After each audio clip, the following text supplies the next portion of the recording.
Hey, Jalia Pettis here, and I am ready to dive into my first episode of my vlog, excuse me. And I want to entitle today When Diversity Becomes a Checkbox. So this is a lesson that I have learned in the field. And because I believe in operating from a space of integrity, I'm never going to say any names about any particular brands or individuals. I There's no need in that. I've already processed and moved on, so there's no need in kind of calling people out, so to speak. So I'm sitting at my desk. I have my laptop in front of me because I'm a note taker. If you know anything about me, you know that I am a note taker. So I am going to be kind of referencing some things that I've noted, that as far as thoughts, that way I don't kind of forget anything that I want to discuss. So when diversity becomes a checkbox. Now, oftentimes our hope is that individuals will hire people because they are the individuals that are best suited for the job, and not because they're just checking off a box. Like, I remember that from the days of me working in human resources.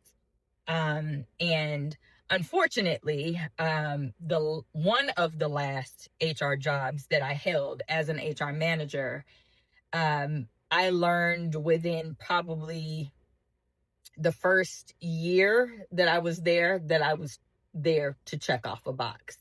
But at the time, I knew that I needed a job, so I was just going to stay and ride it out for as long as I could.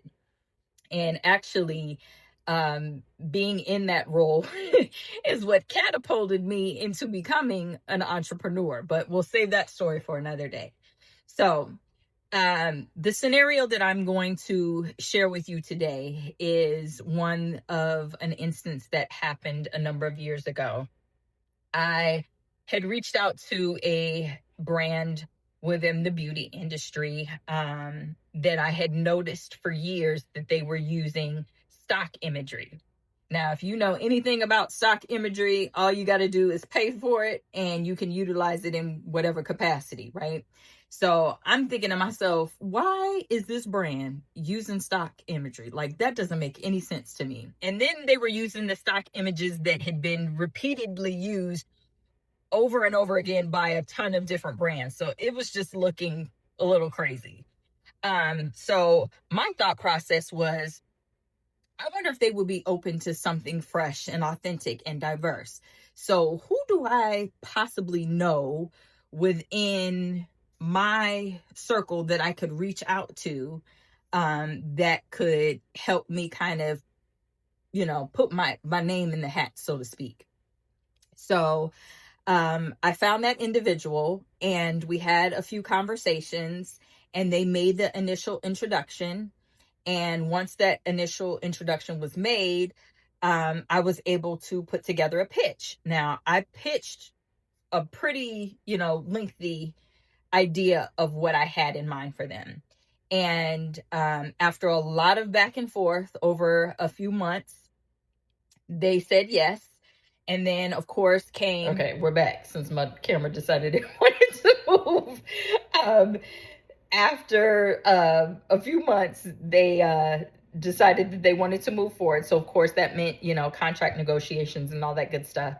And the idea was that I would produce the full campaign. So, and in doing that, my thought process was, this is going to give them a year's worth of content that they'll be able to utilize in their marketing and advertising materials in a lot of different ways, right? So the challenge came in. I quickly realized that the individuals that were a part of their marketing team had never put together a photo campaign before. So what started as excitement started kind of feeling a little bit of a confusion, because there were conversations about costs, there were conversations about rollout and usage rights after contracts were already signed, right? So I'm like, wait a minute, this has already been outlined. What are we doing here? But again, understanding that they hadn't done this before, I felt like my idea to just make sure that I communicated what, all of that looks like. So as the producer, as the creative director, I was not only leading the project, but I'm like teaching them how campaigns actually work. And one of those lessons was, don't compare yourself to other brands that are doing this, because one, we didn't put this together in the same amount of time. We're not putting this together in the same amount of time. Two, you've never done this before. Three, the budget that you've provided me is very different than what a budget that normally, what it normally takes in order to make this happen, right? So from there, we kind of went into multiple meetings. We had a lot of more mood boards, and we went back and forth to make sure everything was clear. We locked it down, a shot list, and then we got on set and we made it happen, right? So I have a team: hair, makeup, models, photographers, and then the clients in Video Village. And let me backtrack a little bit. So in model selection, they were given a group of models to choose from, right? So I have different models that they can choose from. So they were able to, be in line with all of those decisions. I let them know about the skill sets of everybody on the team prior to, me hiring all of those individuals. So we finished the shoot. Everybody is feeling good. I am an individual that likes to keep receipts, right? I keep receipts because I have learned from working in corporate America, it's important to document everything. So I'm a note taker. I have journals and notes of everything. I keep emails for years and years to the point where I have to get more storage because I have so many years worth of emails. I keep text messages, all of that, right? So a lot of communication leading up to the shoot, a lot of communication during the shoot, and then job well done after. Everybody's fine. Everybody's good. Everybody's smiling. All of a sudden, I don't hear anything. And I'm like, what's going on? I've put together the images. I've sent them over to you. You've selected the ones you wanted. I've gotten them edited. I've returned them back to you. What's happening here? So we finally have a meeting, and the expectations had changed, okay, which were outside of the scope of what was in the contract. And there were some comments that were made that revealed a little bit of resistance, right? For some reason, I became the angry Black woman, being called mean. I wasn't receptive to their feedback while we were shooting. And I'm like, wait a minute, what are you talking about? Like, I have text threads of us communicating throughout the entire shoot. Like, I was back and forth between my team that was working and you all. Like, there was never any mean girl behavior coming from me at any point, right? So I'm thrown off. And then there were some reshoots that were requested. Now, the reshoots that were requested, I had to front. I had to pay for those in order for those to happen. So like, reshoot had to happen within like 2 weeks because we had a timeline, and I had to go out of the country right after. So it's like, wait a minute, what in the world is happening here? So we get the reshoots done. They get the images. We have a timeline. We have a very, very, very clear timeline. And there was a timeline because there was a rollout that was supposed to be happening in order to, make sure all of the needs were met. I'm wondering why I'm not seeing that happen. All of the things that we had discussed, none of that is taking place. So what's going on? What's happening here? So I'm sending emails, not getting responses. Text message, not getting responses. Text message now and not getting a response. Because we all have each other's telephone number. Still not getting a response. So I'm sending more emails. Finally get a response back. Oh, we can jump on a call. So now I'm jumping on a call with a different person than I had talked to the last time, who told me that I was being a mean girl, right?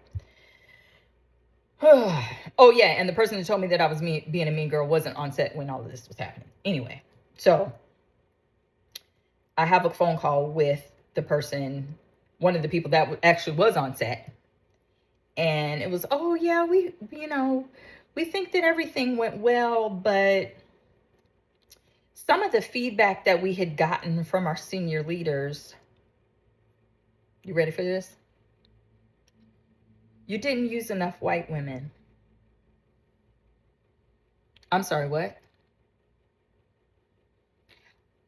Then her response is, I probably shouldn't tell you that, huh?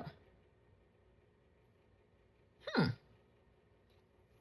think you should have told me that, but I'm glad you did.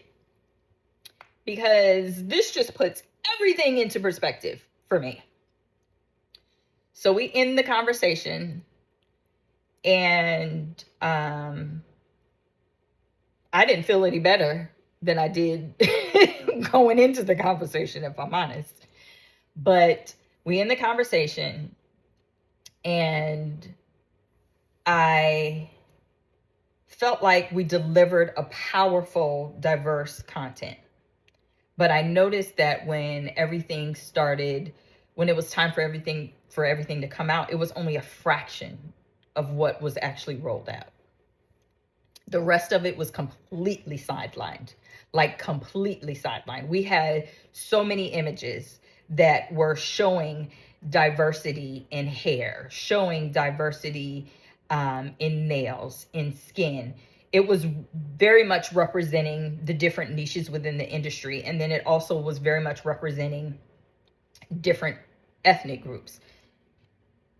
If anything, what should have been said to me was, you didn't use enough people from the Asian population. That's what should have been said to me. If that could have been a critique, okay?